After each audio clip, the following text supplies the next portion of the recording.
Assalamualaikum warahmatullahi wabarakatuh. Alhamdulillah, alhamdulillahilladzi bi ni'matihi tatimmus shalihat wa bi fadlihi tatanazzalul khairat wal barakat wa bi taufiqihi tatahaqqaqul maqasid wal ghayat. Wassalatu wassalamu ala asyrafil makhluqat Sayyidina Muhammadin wa ala alihi wa ashabihi as-sabiqina ilal khairat. Amma ba'd, wa subhanaka la ilma lana illa ma 'allamtana innaka antal alimul hakim. Rabbi shrah li sadri wa yassir li amri wahlul 'uqdatam min lisani yafqahu qawli.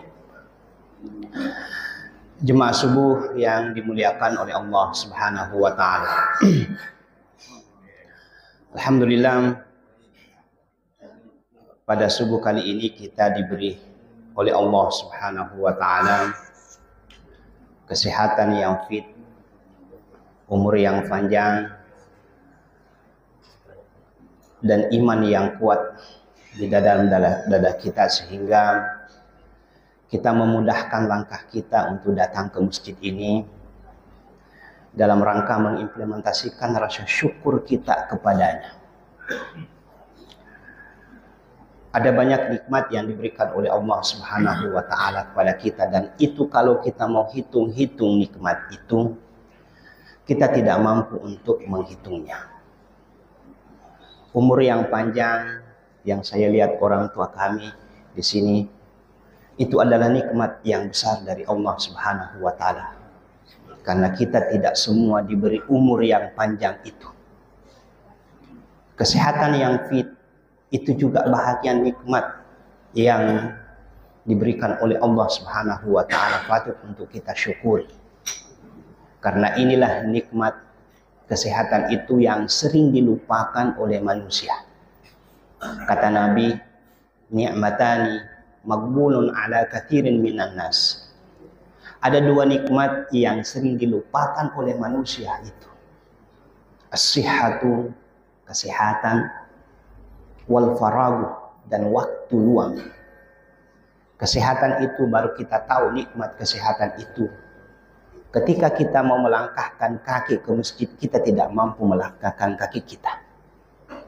Baru kita tahu nikmatnya kesehatan, khususnya dari sisi makan itu.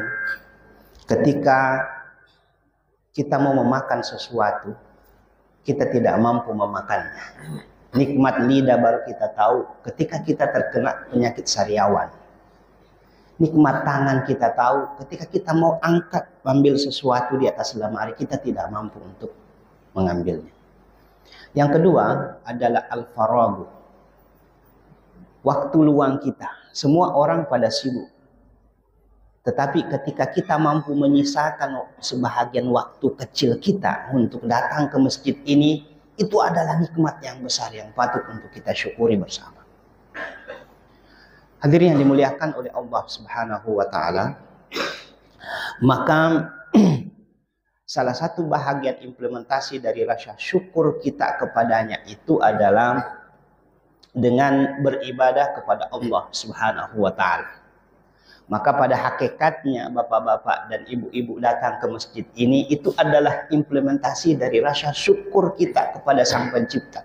Begitu banyak nikmat yang diberikan kepada kita. Dan inilah yang dilakukan oleh Rasulullah Sallallahu Alaihi Wasallam. Suatu ketika ditanya oleh istrinya Aisyah, "Wahai Aisyah, kenapa wahai Rasulullah Sallallahu Alaihi Wasallam, kenapa Anda masih salat, kenapa Anda masih puasa, kenapa Anda masih beriman, berzikir, dan seterusnya?" Apa jawabannya Rasulullah Sallallahu Alaihi Wasallam? "Afala akunu abdan syakura." Tidakkah kau melihat aku sebagai hamba-hamba yang bersyukur? Hadirin yang dimuliakan oleh Allah Subhanahu wa taala. Saya diberi amanah oleh panitia masjid untuk memberikan kajian fikih, khususnya yang berkaitan dengan kajian fikih ibadah. Saya di SMS oleh imam kita saya lupa namanya. Ya, Ustaz Irfan. Ya, untuk membawakan pengajian tentang fikih ibadah dan dia mengatakan bahwa kita beri pengantar dulu tentang apa yang dimaksud dengan fikih itu. Dan dia menyarankan agar menggunakan buku ini. Ada buku yang saya bawa, mudah-mudahan ini nanti kita kajian-kajian kita selanjutnya. Saya ingin memulai dulu bahwa ajaran Islam itu terdiri dari 3. Yang pertama adalah ada yang disebut dengan akidah. Yang kedua, ada yang disebut dengan syariat. Yang ketiga, ada yang disebut dengan akhlak. Ini tidak bisa dipisahkan satu sama lain. Inilah yang disebut dalam ajaran Islam sebagai 3 in 1. 3 tetapi menyatu di dalam kehidupan keberagamaan kita sebagai seorang muslim. Yang pertama adalah akidah. Akidah itu adalah tentang keimanan kita kepada Allah Subhanahu wa taala. Tentang keimanan kita kepada malaikatnya, kepada rasul-rasulnya, kepada kitab-kitabnya, kepada hari akhir, dan beberapa hal yang berkaitan dengan persoalan-persoalan yang mesti kita jadikan sebagai acuan dasar di dalam kehidupan kita sebagai seorang muslim. Dan ini adalah akidah, ini adalah fondasi utama. Kapan akidah kita melenceng, kemungkinan nanti ibadah-ibadah kita itu tidak diterima oleh Allah Subhanahu wa taala. Yang kedua, ada yang disebut dengan syariat. Syariat itu, saya sering membahasakan pada mahasiswa saya bahwa syariat itu adalah rule of the game. Aturan main kita di dalam beragama. Ya. Syariat itu adalah cara kita nanti di dalam beragama. Kalau kita bicara tentang akidah, akidah itu tentang keyakinan kita di dalam beragama. Tetapi bagaimana caranya mengimplementasikan dalam kehidupan sosial kita tentang beragama itu, itulah syariat. Ya, syariat itu adalah, kalau dalam bahasanya Syekh Mahmud Shaltut, syariat itu adalah sistem yang diajarkan oleh Allah Subhanahu wa taala bagaimana cara kita berhubungan kepadanya. Ya, disitulah ada sholat, ada ibadah-ibadah yang kita lakukan. Yang kedua, sistem yang diajarkan oleh Allah Subhanahu wa taala bagaimana cara kita berhubungan dengan sesama, khususnya bagi sesama muslim. Ya, ada aturan bagaimana kalau ada orang yang meninggal dunia, ya, bagaimana penyelenggaraan jenazah, bagaimana cara kita yaitu bermuamalah dan seterusnya. Aturan yang diberikan oleh atau sistem yang diberikan oleh Allah Subhanahu wa taala yang berhubungan dengan manusia dengan sesamanya. Ya, tentang aturan jual beli, ya, itu sudah ada aturan mainnya. Itu tanpa ada sekat-sekat primordialisme di situ. Bahwa yang kita mau beli barangnya apakah beriman atau tidak, apakah ini dan seterusnya, itu tidak ada sekat-sekat primordialisme di situ. Aturan bermuamalah dalam berbagai kehidupan sosial kita itu sudah diatur sedemikian rupa oleh Allah Subhanahu wa taala. Yang selanjutnya adalah syariat itu adalah aturan main yang diletakkan oleh Allah Subhanahu wa taala bagaimana hubungan kita dengan alam sekitar kita. Itu juga ada aturannya. Ya, sehingga sebenarnya ketika kita kembali ke ajaran Islam, kita temukan bagaimana hubungan kita dengan lingkungan kita. Ya. Hablun minal alam. Jadi bukan hanya hablun minallah, hubungan kita kepada Allah yang diatur. Bukan sekedar hablun minan nas, hubungan kita sesama manusia diatur. tetapi hablun minal alam. Ya, kita juga ada keterhubungan kita dengan alam itu. Ya, itulah yang sekarang dikembangkan apa yang disebut dengan eco green. Padahal sebenarnya kalau kita kembali ke ajaran Islam, kita sudah ada itu. Bagaimana caranya kita memelihara lingkungan itu, hifzul bi'ah. Ya. Oleh karena itu di dalam Islam dilarang apa yang disebut dengan illegal logging. Ya. Dilarang apa yang disebut dengan illegal fishing. Ya, kita pergi membom ikan itu dan seterusnya. Kita dilarang merusak lingkungan itu karena ketika lingkungan kita rusak, maka berakibat fatal juga untuk kehidupan sosial kita. Ini semua diatur di dalam ajaran Islam. Inilah syariat. Nah, saya diberi amanah untuk hanya mengkaji satu tentang fikih ibadah. Ya, dan kalau kita nanti kaji tentang fikih ibadah, ya itu nanti panjang juga kajian-kajiannya. Saya ingin menekankan lebih awal bahwa ada perbedaan mendasar nanti antara syariat dengan fikih. Ya, inilah yang biasa tidak dipahami sebahagian orang. Bahwa kalau kita bicara tentang syariat, syariat itu kebenarannya adalah kebenaran mutlak. Tetapi kalau kita bicara tentang fikih, maka kebenarannya itu adalah kebenaran nisbi. Ya. Syariat itu kebenarannya adalah kebenaran mutlak. Fikih itu kebenarannya adalah kebenaran nisbi. Kenapa? Karena fikih itu adalah pemahaman ulama kita tentang syariat. Ya. Oleh karena itu, ketika kita nanti bicara fikih, itu banyak sekali pandangan. Ya, itu fikih bukan syariatnya. Kalau kita bicara tentang fikih nanti, jangan heran kalau kenapa banyak sekali pandangan. Kalau yang selalu kita baca itu di dalam sejarah, kenapa ada misalnya mazhab Hanafi, mazhabnya Abu Hanifah. Ada mazhabnya Maliki, mazhabnya Imam Malik. Mazhabnya Imam Syafi'i, mazhabnya Imam Ahmad bin Hanbal. Bahkan ada mazhab-mazhab yang lain. Tetapi mazhab yang lain itu tidak terlalu terkenal. Ya, mazhab yang 4 inilah yang selalu terkenal yang menjadi perbincangan. Kenapa mesti timbul berbagai pandangan-pandangan seperti itu? Karena fikih memang itu adalah persoalan bagaimana cara kita memahami syariat itu. Nah, kalau kita bicara tentang fikih, karena ini adalah pemahaman, maka pasti kita berbeda-beda karena pertama, otak yang kita pakai itu bisa saja berbeda. Dalam artian ilmu pengetahuan yang bisa kita pakai untuk ajaran syariat itu bisa saja nanti berbeda-beda. Ya. Saya contohkan satu.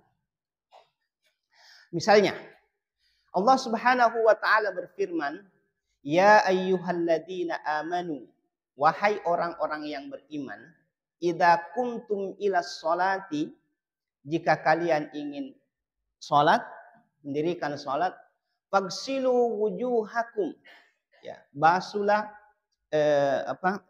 fagsilu, cucilah mukamu, fagsilu wujuhakum wa aydiyakum ilal marafiqi, tangan sampai sikumu, wamsahu biru'usikum, ya, basuhlah kepalamu, wa arjulakum ilal ka'bain, kaki sampai kedua mata kaki. Itu syariatnya. Bahwa ketika orang mau melaksanakan ibadah sholat, ya, mesti dia berwudu dulu. Itu syariat itu. Ya, mesti itu berwudu itu.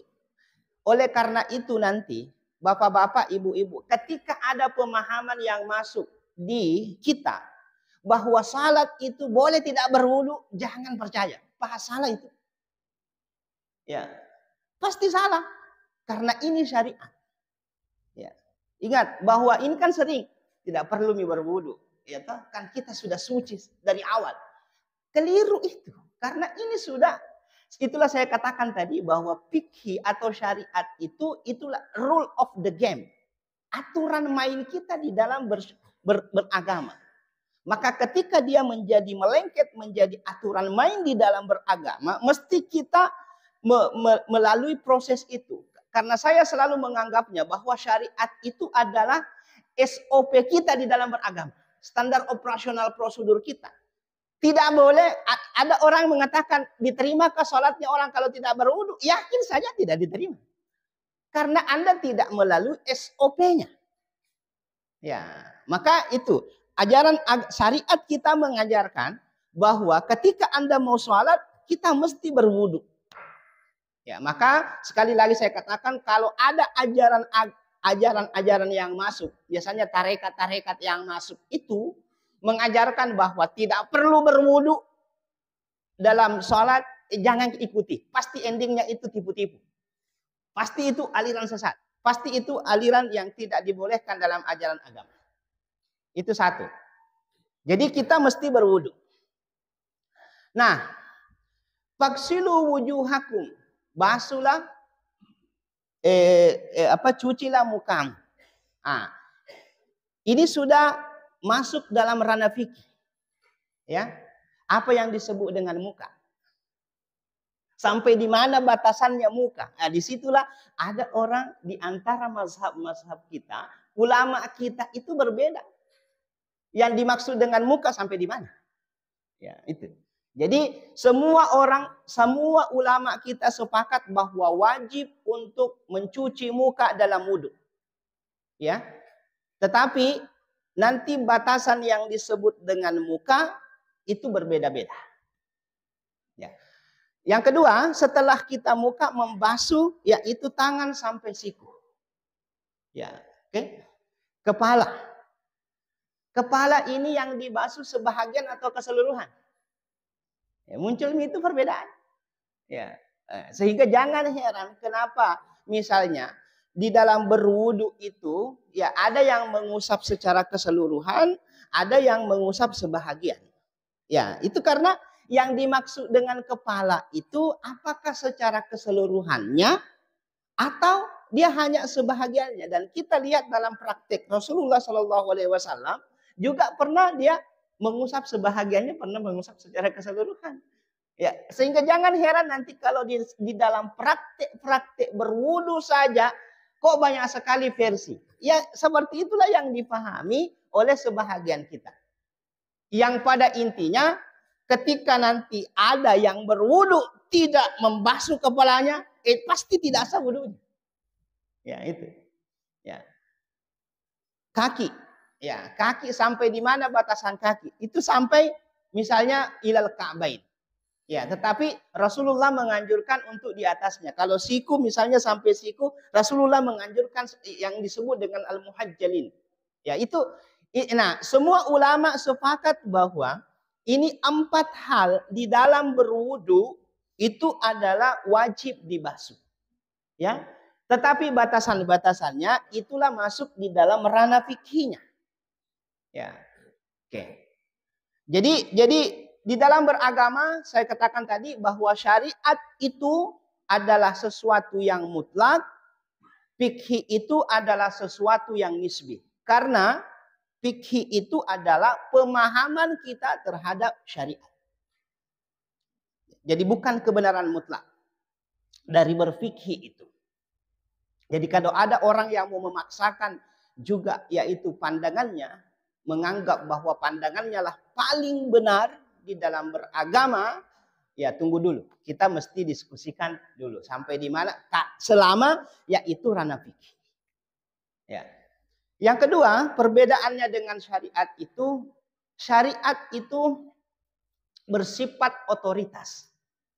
Bersifat memaksa. Mesti seperti itu. Ya, fikih itu tidak memaksa. Ya. Misalnya, kalau kita sholat, mesti kita yaitu menghadap ke kiblat. Ya. Oke. Kalau kita berhaji, meski kita pergi ke tanah suci Mekah. Itu otoritas itu. itu memaksa itu. Jadi kalau ada lagi paham-paham yang mengatakan bahwa boleh berhaji orang di gunung bawa karaing, jangan percaya. Ya, itu tidak boleh karena syariat itu berhaji itu hanya dilakukan di tanah suci Mekah. Ya. Dan itu istilahnya adalah kita mesti ke sana. Mesti kita tempuh jalannya menuju ke sana. Tidak boleh kita mau rimpes bahwa ongkosnya ke Gunung Bawah Karaing hanya misalnya 200.000. Ya lalu kita hanya berhaji di Gunung Bawah Karaing, kita tidak mau pergi ke tanah suci, itu tidak boleh. Ya, itu tidak boleh. Ya, itu artinya bahwa syariat itu adalah memaksa dan mestinya dilakukan seperti itu. Sama misalnya ketika kita mau sholat. Kita sholat itu mesti menghadap ke kiblat. Ya, tidak boleh kita mengatakan ya iru-iruku. Ya, mau-mauku saja. Ya kan, fa aina ma tuwallu fasamma wajhullah, di mana kamu hadapkan wajahmu di situ ada Allah Subhanahu wa taala. Sehingga kita mengatakan oh, sembarang kalau mau ke sholat di mana saja. Oh, tidak boleh. Kita mesti yaitu menghadap ke kiblat. Bagaimana kalau kita tidak tahu arah kiblat? Ya kita mesti berijtihad bahwa kita tentukan arah kiblat di sini.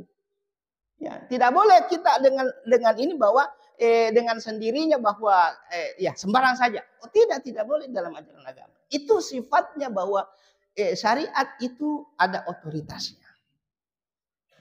Yang ketiga, syariat itu tidak pernah berubah-ubah. Tetapi fikih berubah seiring dengan perkembangan zaman. Ya, itu. Jadi seperti ini. Ajaran sholat, ya, ajaran sholat itu, Anda di tanah suci Mekah, Anda di sini di Makassar, bahwa sholat subuh itu tetap 2 rakaat. Itu syariat itu. Ya.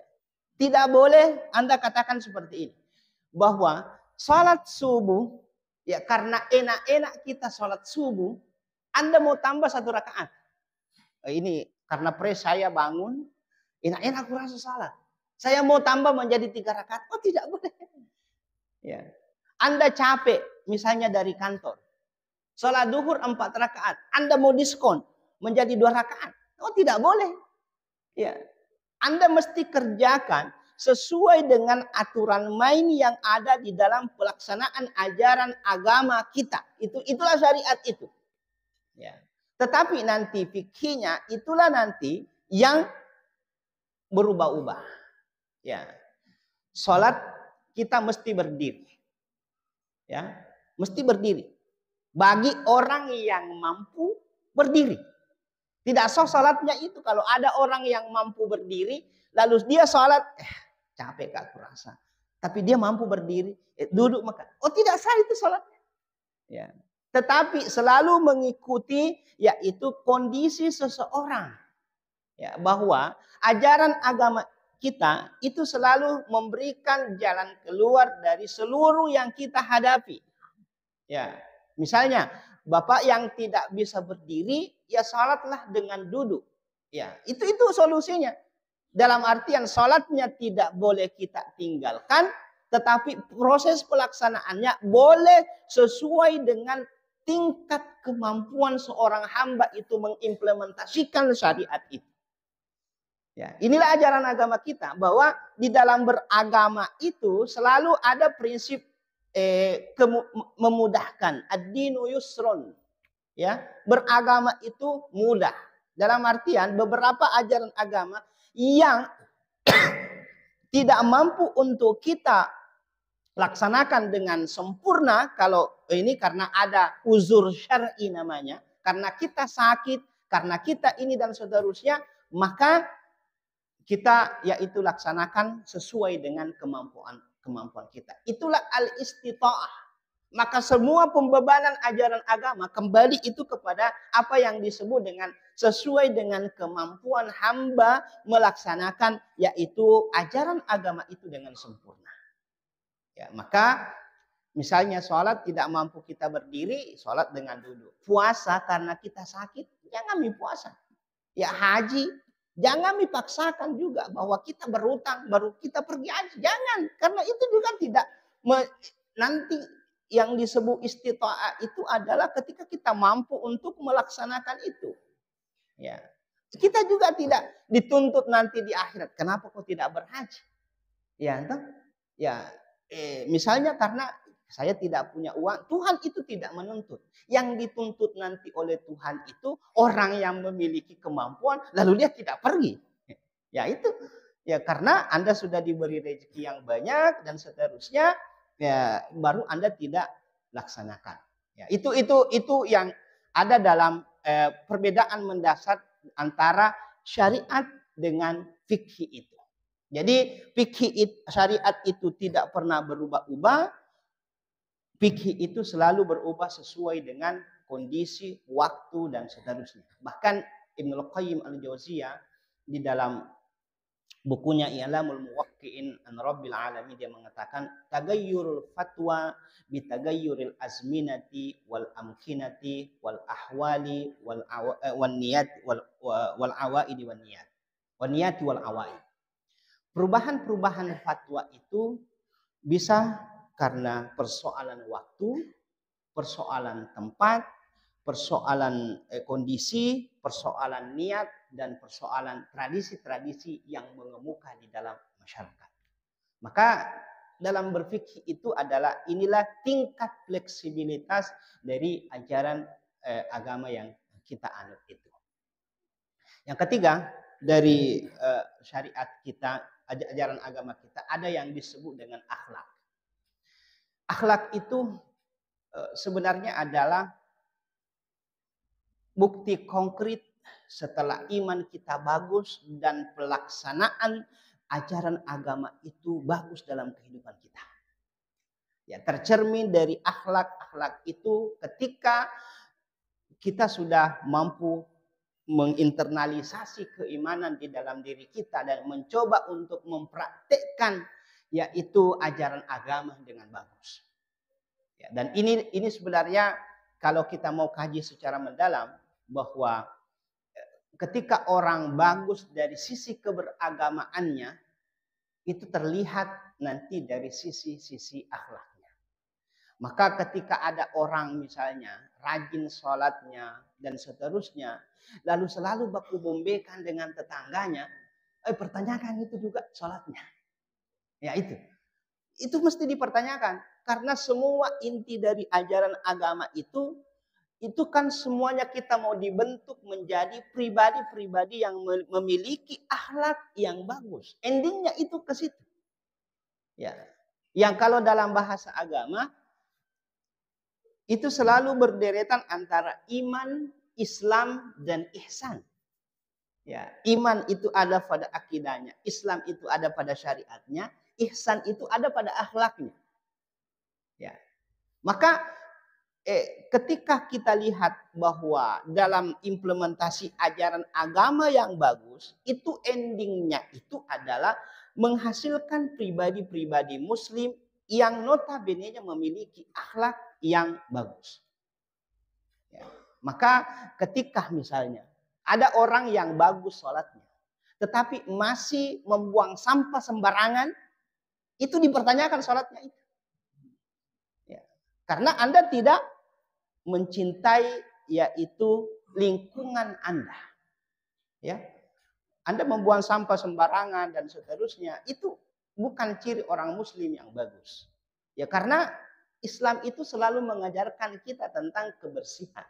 Dan itulah nanti akan kita ulas secara panjang lebar tentang tohara. Ya semua itu berawal dari tohara dalam kajian fikih itu. Oleh karena itu dalam Islam itu ini yang menjadi pengantar-pengantar kita bahwa ketika kita berislam secara kafah, ini yang 3 hal itu mesti kita hadirkan dalam kehidupan kita. Kita perbaiki akidah kita perbaiki syariat kita, dan kita nanti perbaiki dari sisi nilai-nilai akhlak yang ada pada diri kita. Saya kira ini yang menjadi pengantar diskusi kita pada subuh kali ini, dan saya persilahkan kepada bapak-bapak dan ibu-ibu kalau ada hal pertanyaan. Assalamualaikum warahmatullahi wabarakatuh. Terima kasih atas kesempatan yang diberikan. Sekarang saya yakin bahwa ada perbedaan antara syariat dengan fikih. Syariat ini adalah kebenaran mutlak, sedangkan fikih adalah pandangan para ulama. Dari pandangan para ulama ini muncullah mazhab-mazhab, pendapat-pendapat yang dari ulama ini didukung oleh dalil, yang mana bahwa sesuatu itu pernah dilakukan oleh Nabi Muhammad SAW. Pertanyaannya di sini, Mas, bukan barangkali pertanyaan, tetapi minta penjelasan yang bahwa beberapa ustaz mengatakan bahwa kita ini harus mengikuti satu mazhab, tidak boleh dicampur baurkan. Umpamanya harus mengikuti mazhab Syafi'i. Satu contoh, kita sholat, ada yang duduknya pada saat tahiyat terakhir, katakanlah subuh. Ada juga yang berlipat seperti ini. Nah, saya melihat di tanah suci itu ada beberapa macam orang. Ada yang melakukan seperti itu, ada yang tidak. Jadi bagaimana kira-kira pendapat Ustaz mengenai mazhab ini? Apakah kita harus mengikuti satu mazhab atau tidak? Karena pemahaman saya itu sebagai orang awam yang belajar tentang agama, saya mengatakan bahwa yang penting ada dalilnya, kita ikuti. Jadi bagaimana? Ini selesai. Bagaimana? Assalamualaikum warahmatullahi wabarakatuh.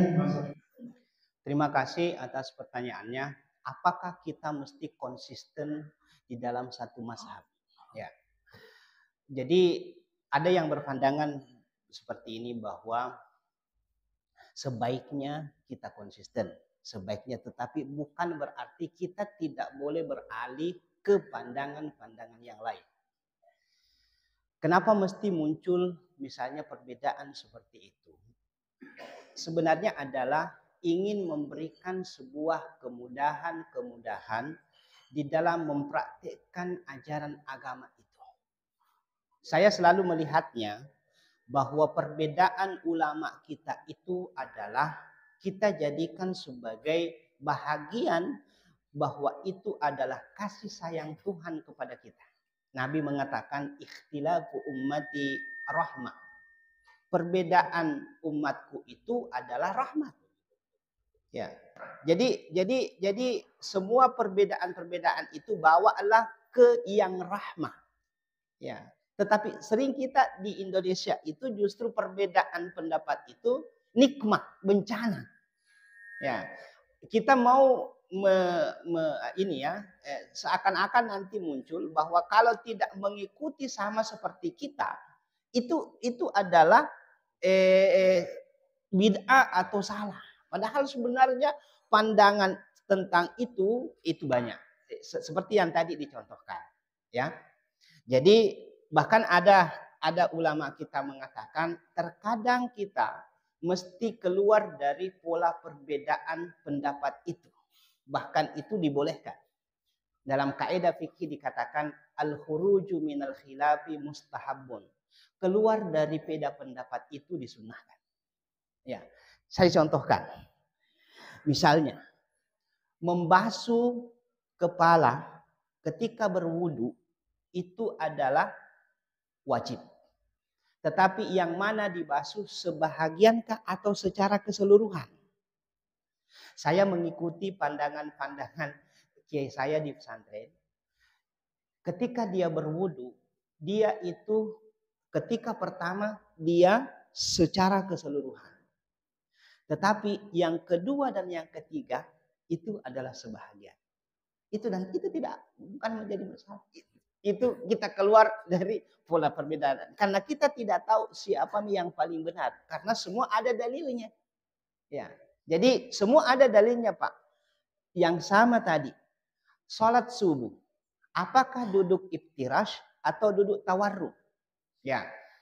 Ini semua ada dalilnya. Ada alasannya ulama kita. Kenapa dia duduk iftirash misalnya. Dia duduk begini. Ya, ketika tahiyat akhir. Karena sholat subuh itu 2 rakaat. Ya kan? Sholat subuh itu 2 rakaat. Kalau dia 2 rakaat, biasanya kita itu adalah duduk seperti ini. Maka ketika Anda duduk seperti ini, itu tidak ada jadi masalah. Ya. Yang kedua, kenapa ada yang duduk begini? Karena ini adalah tahiyat akhir. Kalau dia tahiyat akhir, ya disunahkan juga duduk begini. Ya, jadi tidak ada masalah sebenarnya, tidak ada masalah. Dua-duanya kalau Anda perhatikan, ya bahkan sholat duhur pun, ya kalau kita duduk seperti itu, seterusnya itu juga tidak ada jadi masalah. Ya itu. Jadi semua itu Pak ada dalilnya. Bahkan boleh jadi satu dalil, ya, tetapi dipahami oleh ulama kita dengan pemahaman yang berbeda. Sama tadi. Hanya dalilnya wamsahu biruusikum, basuhlah kepala. Tetapi kepala yang mana? Apakah sebahagian atau secara keseluruhan? Ya, oke. Ya itu Pak. Jadi yang salah itu ketika nanti ada orang yang sholat itu, ya ketika dia mampu iftirash dan tawarruk, itu dia duduk sila. Ya toh, dia tahiyat. Sudah begini, langsung begini. Tahiyat. Oh, jangan diikuti tuh. Ya, jangan diikuti. Ya, beda. Ya kan 2 aja itu. Duduk tawarruk dengan duduk iftirash. Tidak ada duduk sila. Ya, apatah lagi mau petitir mata ya begini, ya, tidak ada. Ya, itu. Ya, itu jadi dua-duanya Pak ada. Ya, bagi kita misalnya Bapak ini yang ini begitu nih kita tahiyat. Ya, mau di apa? Ya, toh? Karena kita duduk begini, jangan kita duduk iftirash di kursi kita, jangan. Ya, itu karena di luar dari kemampuan kita untuk mengimplementasikan ajaran agama dengan sesempurna mungkin karena ada uzur syar'i yang membolehkan kita seperti itu. Ya, sehingga kalau kita mau memang lihat bagaimana perbedaan-perbedaan itu di dalam ini, biasa kalau kita haji atau umrah ada semua itu modelnya Pak. Ya, ada yang salat Allahu Akbar. Toh? Kan yang wajib di salat itu, yang wajib itu adalah takbiratul ihram. Mengangkat tangan itu sunnah. Ya, itu sunnah-sunnah salat. Jadi nanti kita lihat model-modelnya angkat tangan juga macam-macam. Karena hadisnya juga memang banyak. Ya, ada yang begini, ada yang ini, ada yang seperti ini. Ya, oke. Bahkan ya ada juga yang sering saya lihat biasa kalau sholat di pantai itu ada juga Allah putar di atas. Ya jangan ya yang ada di dalam hadis itu tiga versi kalau ini ya itu pun yang wajib itu adalah Allahu Akbar. Ya, Allahu Akbar pun itu masih ada ditoleransi oleh ulama kita. Ya, misalnya ada orang yang tidak mampu membaca Allahu Akbar dengan bagus karena misalnya dia cadel, ya irnya tidak bisa Allahu Akbar. Ya, ucapkanlah sesuai dengan kemampuan kita. Ya, Anda dengarkan itu huruf K bagi orang Turki itu dirubah menjadi C, Allahu Akbar. Dengar itu kalau kita umrah atau haji, orang Turki itu bukan Allahu Akbar, tetapi Allahu Akbar. Ya karena banyak memang kata-kata di dalam bahasa Arab itu tidak mampu untuk kita lafazkan bagi yang tidak terbiasa melafazkan. Ya, sama kita misalnya. Ya kita orang Bugis, orang Makassar, yang huruf sin dengan huruf so, ya sama saja. Ya, baca begitu Pak. Ya, tetapi tetap ada usaha kita untuk membedakan itu. Ya kan? Ya, jadi mohon maaf kalau ada orang Bima di sini, mohon maaf. Itu biasa orang Bima huruf Z itu menjadi Z. Jadi kalau biasa itu orang-orang ijajul jilatil ardu jiljalaha. Itu biasanya orang Bima, ya toh? Ya. Tapi kalau orang Bugis isasul silatil ardu silsalaha. Ya, itu semua semua. Ya kan? Ya itu. Mau di apa? Karena lidah kita memang bukan lidahnya orang Arab. Ya. Jadi ketika kita mau menyalahkan semua itu bahwa salah semua salatmu, orang tidak salat nih. Ya padahal kita ada di dalam beragama itu ada yang disebut al-istitha'ah. Ya, kemampuan kita, tetapi selalu diberingi bahwa mesti kita juga lafazkan dengan lafaz-lafaz yang digunakan oleh orang Arab. Ya, oke. Saya kira seperti itu. Kita pakai bercampur-campur, ada maksudnya Syafi'i, ada masalah Hambali, kita praktek karena semua ada dalilnya. Jadi apakah boleh dipraktekkan sekaligus ataukah kita konsisten pada satu mazhab saja, kemudian kalau memang tidak memungkinkan baru mungkin boleh ambil mazhab lain. Atau bagaimana Ustaz? Atau misalnya imamnya Syafi'i yang di belakang ini dia Hambali, apakah dia harus praktekkan sesuai dengan mazhabnya atau dia ikut kepada imam? Mungkin begitu jelasnya. Kita pergi di Mekah bukan Syafi'i misalnya. Pasti kita tidak pakai Syafi'i karena orang tidak kunut harus subuh. Di sini kita kunut. Jadi bagaimana? Ya, itulah saya katakan tadi dari awal bahwa ketika kita memahami ajaran agama itu adalah ada pola-pola perbedaan. Ya, yang sebaiknya itu saya katakan tadi bahwa sebaiknya kalau misalnya kita mengikuti mazhab Syafi'i, ya kita mengikuti konsisten dengan mazhab Syafi'i dalam hal-hal tertentu. Tetapi juga kalau kita kembali, Imam Syafi'i itu juga tidak pernah memaksakan bahwa pandangannya itu mesti diikuti secara mutlak. Karena ada nanti pandangan-pandangannya Imam Syafi'i itu sudah out of date, sudah kadaluarsa menurut saya. Ya misalnya ini dalam ini ya, saya katakan begini. Saya itu di dalam praktek beribadah kebanyakan mengikuti pandangannya Syafi'i. Saya melihat bahwa ada kehati-hatian, ikhtiyatnya tingkat tinggi kalau Syafi'i. Ya itu satu. Tetapi dalam muamalah saya lebih banyak mengikuti pandangannya Imam Abu Hanifah. Saya contohkan. Imam Syafi'i itu di dalam transaksi jual beli itu pandangannya bahwa tidak sah transaksi itu kalau tidak dilakukan di dalam satu majelis antara penjual dan pembeli. Tidak sah. Nah kalau sekarang ya, kalau kita mau mengikuti pandangannya Syafi'i itu berarti jual beli online tidak sah. Jadi kan itu pandangan-pandangan mazhab itu khususnya dalam kajian-kajian muamalah itu adalah tergantung situasi dan kondisi yang mengitari pada saat itu. Ya, misalnya persoalan zakat. Dulu memang tidak ada yang disebut dengan zakat profesi. Tetapi sesuai dengan perkembangan zaman itu sudah muncul zakat profesi. Ya, masa penghasilannya dokter. Ya, itu tidak perlu dizakati. Melebihi kan masa petani saja yang perlu berzakat. Padahal ada dokter, ada konsultan, ya yang sekali ini dan seterusnya, ada arsitektur dan seterusnya. Ya itu kan profesi Anda, ya dan itu mesti juga ada zakatnya karena itu adalah bahagian dari usaha-usaha yang kita lakukan. Nah ini semua mengalami perkembangan. Itulah banyak hal, ya misalnya kawin melalui telepon.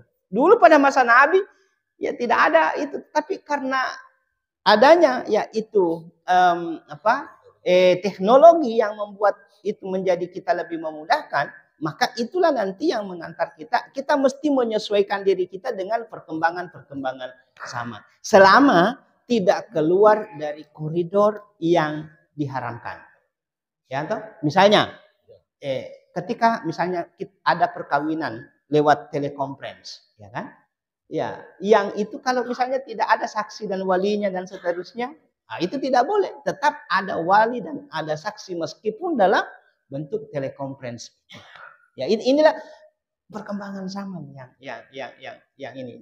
Jadi saya sendiri Pak di dalam ini saya mengatakan bahwa dalam persoalan ibadah itu saya kecenderungannya mengikuti pandangan Syafi'i. Saya contohkan satu supaya lebih ini. Misalnya, membaca basmalah jahar ketika sholat jahar. Imam Syafi'i itu mesti membaca basmalah secara jahar. Kenapa? Ini basmalah di surah Al-Fatihah itu apakah dia masuk ayat atau bukan? Oke, ada perbedaan. Oke, ada perbedaan. Ada perbedaan. Ya, di dalam penulisan mushaf, di dalam penulisan mushaf, apakah basmalah itu ditulis menjadi satu ayat? Sama seperti yang ada di antara surah yang lain. Ya toh? Nah, disinilah kenapa Imam Syafi'i dalam analisis saya, dia kalau kita menjaharkan alhamdulillahirabbil alamin, kenapa kita tidak jaharkan bismillahirrahmanirrahim? Padahal itu adalah bahagian dari surah Al-Fatihah. Itu anunya.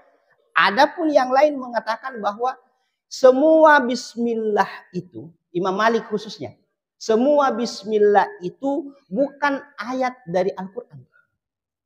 Bukan ayat dari Al-Quran. Tetapi itu hanya sekedar pemisah antara satu surah dengan surah yang lain. Sehingga dia tidak membaca basmalah. Dan itu prakteknya juga pada masa Nabi ada. Terkadang Nabi menjaharkan, terkadang tidak. Jadi jangan, kalau menurut saya, janganlah kita selalu menonjolkan yaitu pola-pola perbedaan. Carilah titik temu, jangan selalu titik tengkar. Karena yang selalu kita munculkan itu adalah titik tengkarnya. Padahal titik temunya banyak. Oke? Itu yang saya. 7 ayatnya. Ya. Ya, jadi yang mengatakan itu ya, yang mengatakan itu tetap 7 ayat dan basmalah itu bukan ayat, itu di siratal ladzina an'amta alaihim. Itu dia berhenti, itu satu ayat di situ. Ya, oke? Itu satu ayat di situ. Siratal ladzina an'amta alaihim ghairil maghdubi alaihim waladdallin. Itu satu ayat. Jadi tetap sab minal masani. Ya, 7 ayat yang sering dibaca.